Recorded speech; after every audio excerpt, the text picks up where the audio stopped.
These veterans were equipped with superior Roman armor.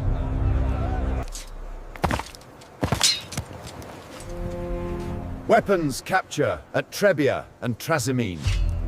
But his decisive arm was the cavalry.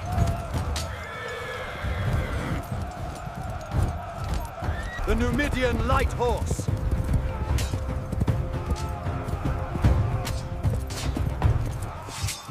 Masters of skirmish and harassment.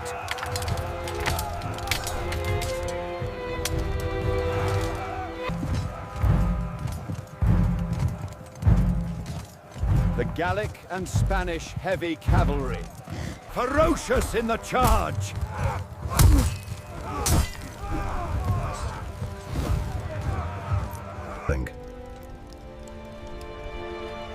The traditional narrative claims Hannibal was outnumbered.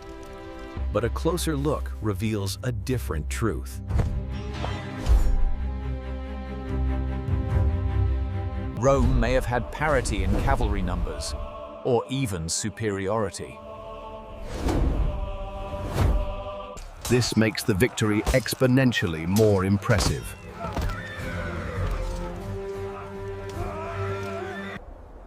Hannibal's horsemen won not because they had more numbers, but because they were veterans of superior quality. They were better led, better maneuvered, and outfought their rivals.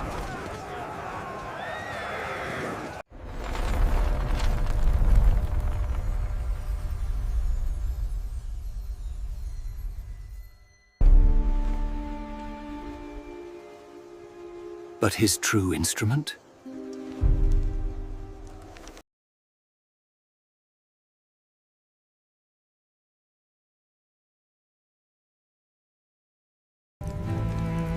His army was held together by the sheer force of his personality.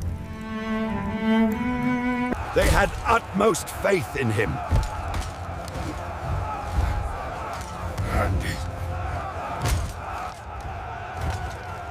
He commanded personally from the center, the most vulnerable point. A reassuring presence that steadied his men.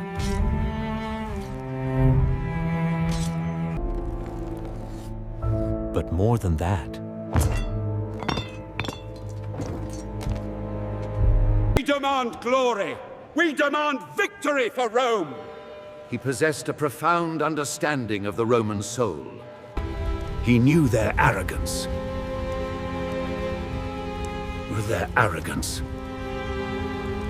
He knew their doctrinal rigidity. Advance! Halt! He knew they craved a glorious, head-on victory! To victory, men! For the glory of Rome! And he would use that very nature as the instrument of their doom. the problem was simple.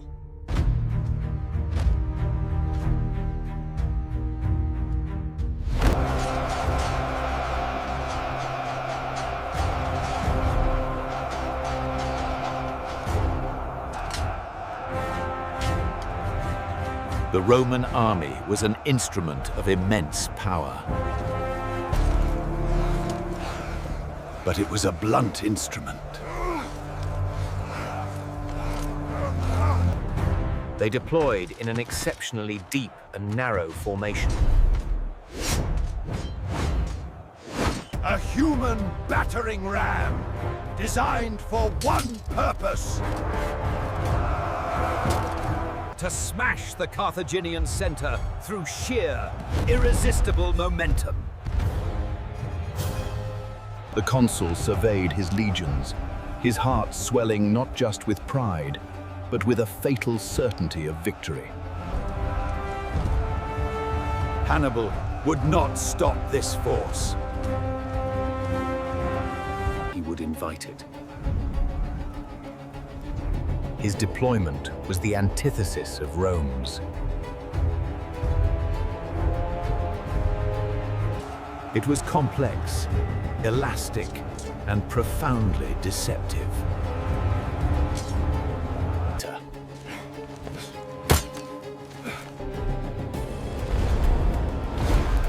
But he did not form a straight line. He advanced them in a convex crescent shape.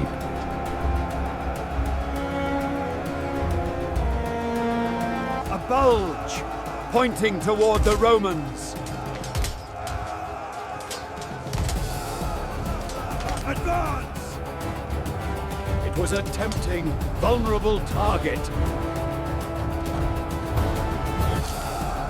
On the flanks, hidden in echelon, he placed his elite African infantry. Poised!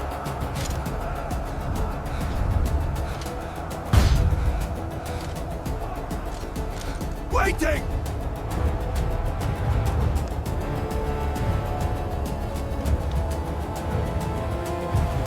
The Roman charge began.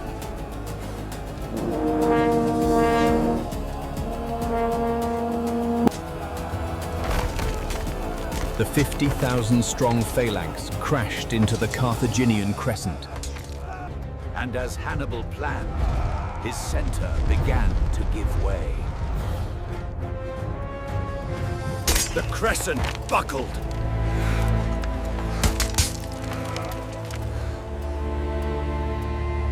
It flattened, then bent inward, forming a deep, concave sucking void. Victory! This was the psychological masterstroke. The Romans roared, believing they were winning.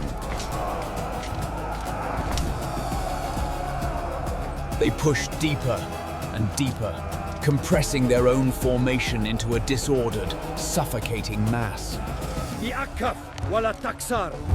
This was not a rout. It was a controlled, fighting withdrawal. Hannibal was trading space for time, luring the legions into the killing zone. And as they reached the apex of their advance, the trap was sprung.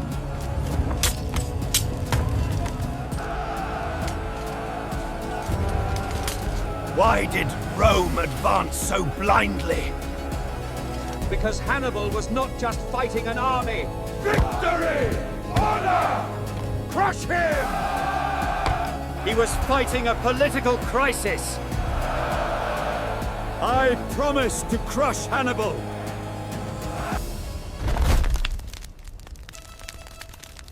The Roman command structure was fatally flawed.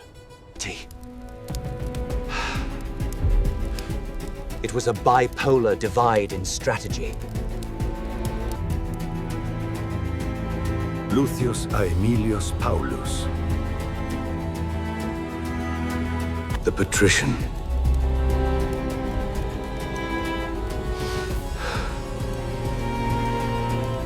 The cautious veteran.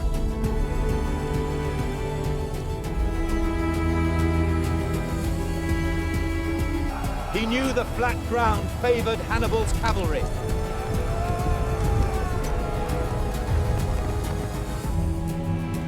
He urged prudence.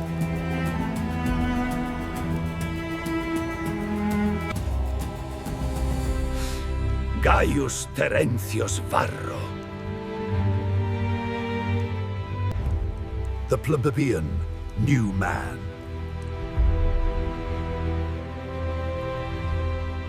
Brash, overconfident, and swept into office on a populist promise to crush Hannibal.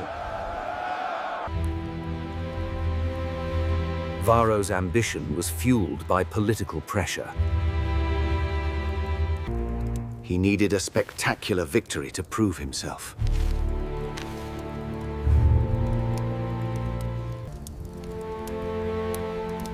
He saw Paulus's caution as a trick to deny him glory.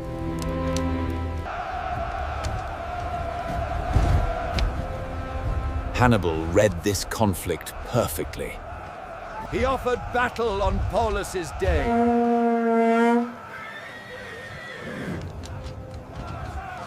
But Commander, we must engage them now! No! And was refused. He waited.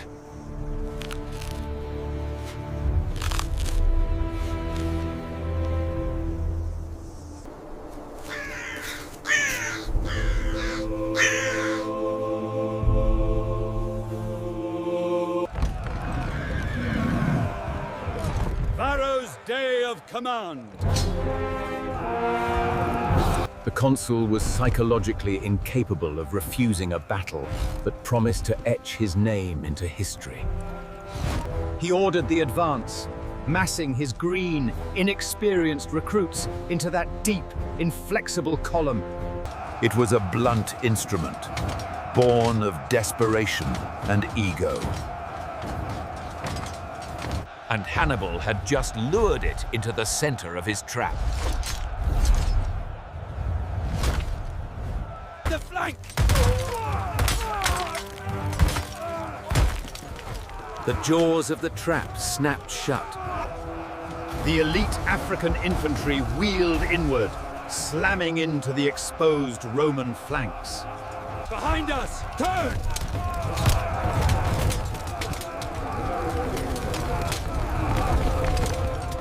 Hasdrubal's heavy cavalry, having annihilated the Roman right wing, swept around and charged the rear. Encircled completely, with no hope of escape. This was not a defeat. It was a massacre.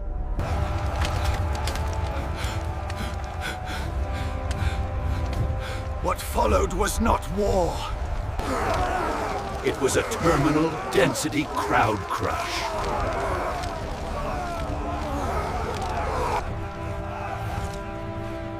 The Romans were compressed so tightly they could not raise their weapons.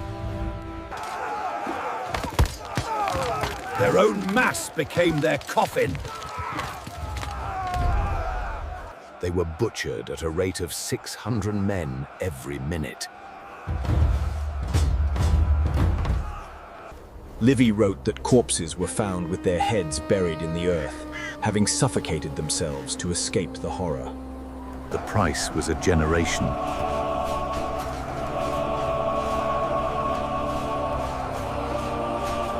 Up to 70,000 dead.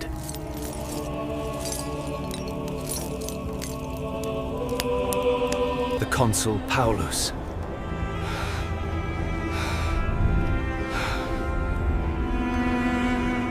Two former consuls.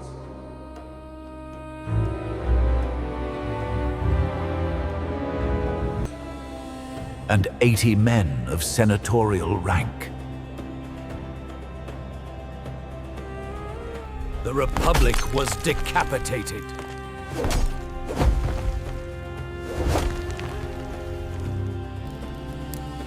Hannibal had won the perfect victory. He offered to ransom the prisoners. And in this, its darkest hour, Rome's true character was revealed. Nego! The Senate refused to negotiate. They refused to ransom the survivors. Instead, they mobilized.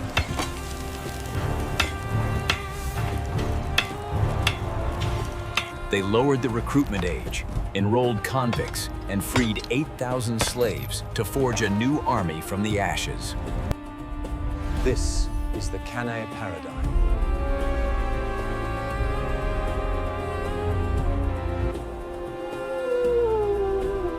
The ultimate paradox of war. But in doing so, he revealed the one thing he could not break. He assumed Rome's center of gravity was its legions.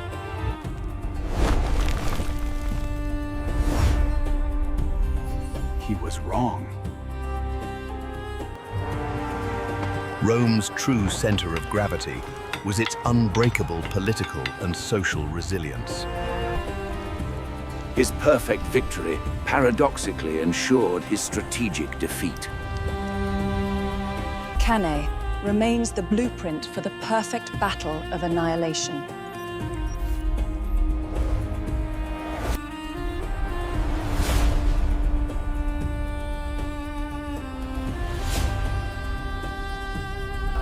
That a perfect victory does not always win the war.